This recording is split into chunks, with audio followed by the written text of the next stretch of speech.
The wind screamed across the frozen landscape, a knife-edged whisper that cut through layers of darkness and silence. Something moved in the white emptiness, three dark shapes, barely visible against less snow. They were running, but from what? Or toward what? The temperature had dropped so low that each breath was a razor, each step a potential death sentence. This is the story of three men who vanished into the Alaskan wilderness, a prison escape that would become one of the most mysterious disappearances in state history. 3 inmates, 1 impossible plan, 0 survivors. The Alaska Regional Correctional Facility sat like a concrete wound in the middle of a landscape that seemed designed to crush human survival. In January 1984, the winter had been particularly brutal, temperatures plummeting to 40 below, winds that could strip skin from bone, and a landscape so white and vast it swallowed everything. Marcus Riley, Thomas Chen, and Daniel Rodriguez weren't ordinary prisoners. They were desperate men who had calculated something most would consider impossible, escaping into a wilderness that wanted them dead more than the prison walls did. Riley was a former Army Ranger with survival training, Chen, a mathematician who had been imprisoned for corporate fraud, Rodriguez, a street-smart ex-gang member from Los Angeles who understood survival meant adaptability. Together they represented 3 different approaches to the same problem: how to get free. Their plan wasn't just about running, it was about understanding the environment better than their captors. They had spent months studying guard rotations, tracking weather patterns, collecting tiny pieces of equipment, a compass here, an extra pair of socks there, mapping every potential exit and weakness in the facility's security. On the night of January 17th, everything aligned. A massive snowstorm was rolling in, visibility dropping to near zero. The guards would be distracted, focused on keeping warm, monitoring the external cameras that were slowly being blinded by driving snow. Rodriguez had managed to compromise a side door's electronic lock. Chen had calculated the exact window of opportunity. Rodley would handle the physical execution. The escape happened fast, too fast.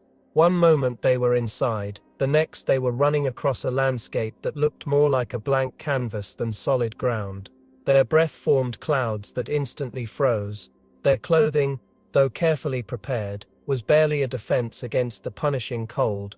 They carried minimal supplies, a few protein bars, some water, basic medical kit, matches, a compass, and most critically, a hand-drawn map showing a potential route to a remote cabin they believed was abandoned, approximately 65 miles from the prison. Diary fragment, Marcus Riley, January 17, 1984. We're moving. Cold doesn't begin to describe this. It's like the air itself wants to kill us.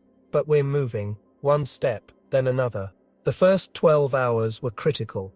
They needed to put significant distance between themselves and the prison before a full-scale search began. But the Alaskan wilderness is not a place that rewards human ambition. It is a place that devours it. By the second day, temperatures had dropped even further. The storm intensified. Their carefully planned route became impossible to maintain. Navigation turned from challenging to nearly hopeless. Something was happening. The environment was no longer just an obstacle. It was becoming their primary enemy. Rodriguez was the first to notice something was fundamentally wrong.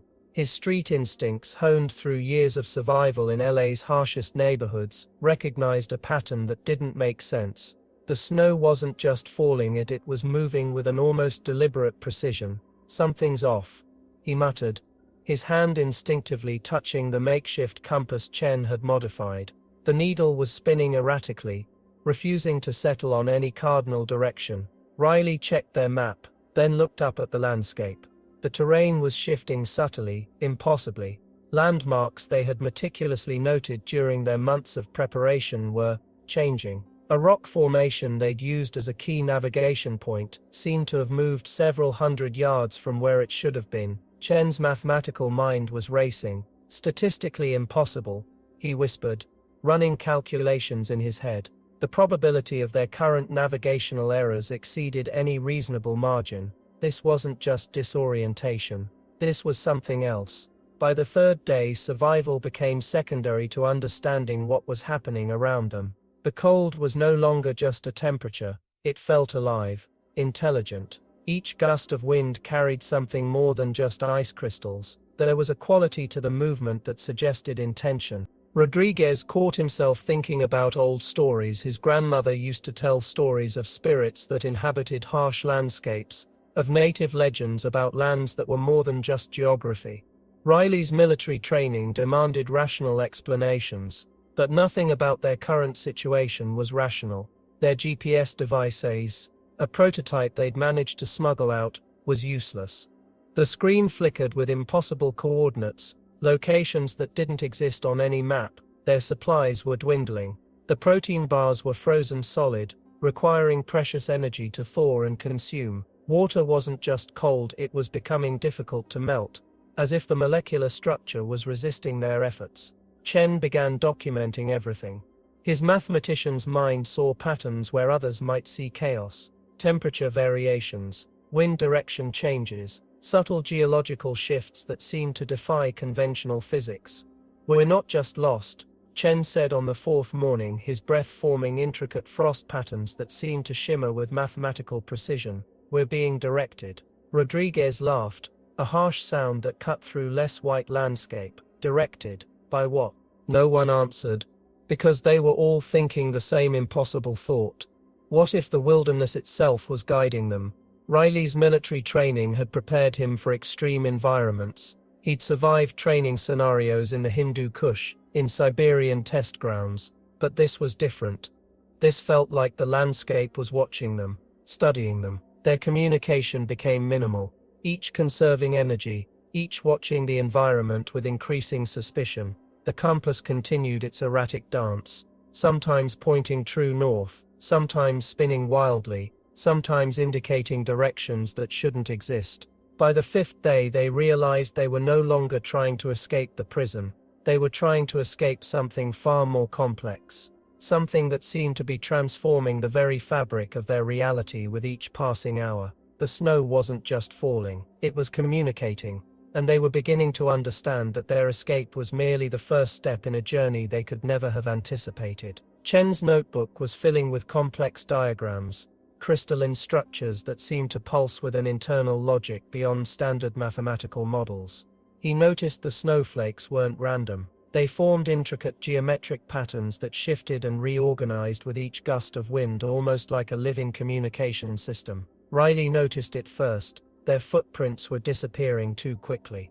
Not just being covered by fresh snow, but literally dissolving, as if the landscape was actively erasing their physical record of movement. When he pointed this out, Rodriguez looked down and saw only pristine white surface where they had just walked moments before. The temperature started behaving strangely. One moment it would be brutally cold, causing their exposed skin to immediately frost. The next moment, it would feel almost temperate, creating a disorienting sensory experience that made them question their own perception. "Something's tracking us," Rodriguez muttered, his hand unconsciously moving to the hunting knife at his belt. Military training had taught him to trust instincts over rational explanation, and right now every nerve was screaming that they were being monitored. Chen's mathematical mind was racing. The probability matrices suggested something impossible. The environment was responding to their movements with calculated precision. Not random, not chaotic, deliberately adaptive. Each step they took seemed to trigger minute changes in wind direction, snow density, even subtle gravitational shifts that were barely perceptible. Their radio equipment had long since stopped functioning, but occasionally, just occasionally, they would hear strange frequencies. Not static, not interference. Something that sounded almost like distant communication, though in no language any of them recognized.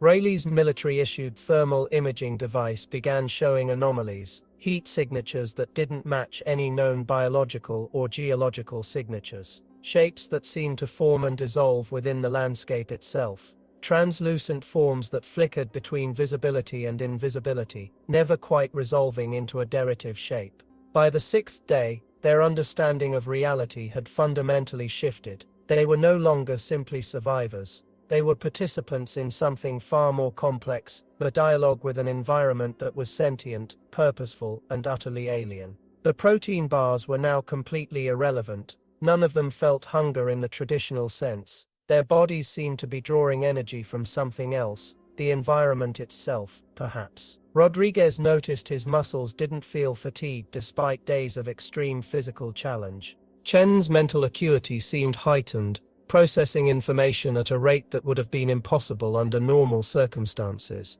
Geological formations around them began to change subtly. Rock formations that had seemed static now appeared to be slowly, imperceptibly shifting. Not through erosion or traditional geological processes, but through some form of deliberate reconfiguration that defied conventional scientific understanding. "We're being tested," Chen said suddenly, his eyes calm and analytical. "Not threatened, evaluated." Rodriguez looked at him, a mixture of skepticism and growing understanding in his eyes. Evaluated for what? Before Chen could respond, a wind gust carried something more than just ice crystals. For a split second, they all saw marred or thought they saw marred intricate geometric patterns forming in the air. Mathematical constructs that seemed to have depth, dimension, purpose. Riley's military training demanded he maintain operational protocol, but protocol meant nothing here. Nothing they had learned, nothing they had experienced before, applied to this landscape that was becoming increasingly responsive, increasingly alive. The prison they had escaped now seemed almost trivial compared to the complex environment now enveloping them. They were no longer running from human constraints. They were moving through a living system that was actively engaging with their presence, their movement, their very consciousness. Something was guiding them, not with malevolence, not with kindness, but with a purpose they were only beginning to comprehend, and they were going to follow where it led. Rodriguez felt a sudden surge of energy coursing through his body. The geometric patterns in the air began to pulse with an intricate rhythm, synchronizing with their breathing, their heartbeats. Chen's scientific mind raced. These weren't just random formations, they were communication, a language more complex than any human linguistic system, transmitted through spatial geometry and quantum resonance. The landscape itself seemed to breathe. Rock formations twisted imperceptibly. Snow crystallized into impossible fractal patterns that defied Euclidean mathematics. Their movement was no longer their own marred. They were being guided, channeled towards something. Riley was the first to notice the terrain changing. What had been a barren Arctic wasteland now revealed subtle topographical shifts. Valleys that didn't exist moments before emerged. Ridges realigned themselves with mathematical precision. "We're not just witnesses," Chen murmured. "We're participants in a systems-level transformation." Rodriguez noticed his perception expanding. Colors seemed more vibrant. Sound carried different dimensions.